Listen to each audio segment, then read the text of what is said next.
Hello everybody, Chief Meteorologist Hunter Williams here. You've probably heard the term heat dome mentioned recently, at least if you live in Texas. It has been a very hot June. As I record this, we have had 13 triple-digit days here in Austin, and the temperature has been as hot as 106. So what is the heat dome and how has it contributed to this big June heat we have been experiencing?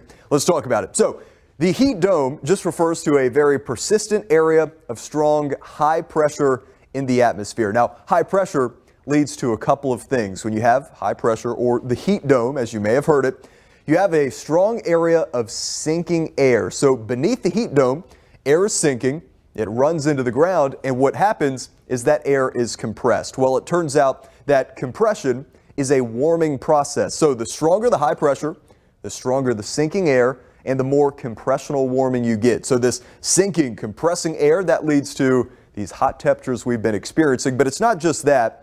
Let's think about showers or thunderstorms. What is a thunderstorm? A thunderstorm is just an updraft, the opposite, an area of rising air. So when you are under the heat dome, all of this sinking air competes with any smaller updrafts that try and form, and essentially it squashes rain chances. So not only do you have the effect of compressional warming, but you also don't have any showers or storms forming to provide any heat relief. So that is what the heat dome means. Let's talk about how this has been affecting our forecast. Here's the current upper air pattern.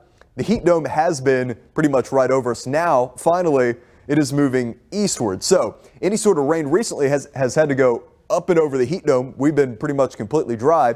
But as we have an area of low pressure from out west, it's finally strong enough to come in and nudge the heat dome away from us. That's the issue when these heat domes, or these ridges of high pressure as we sometimes call them, when they get so strong, it takes a big system to come through and push it out of the way. So these type of setups can be very persistent. What happens by early next week, though, is another area of high pressure develops over California. It's going to be hot out there.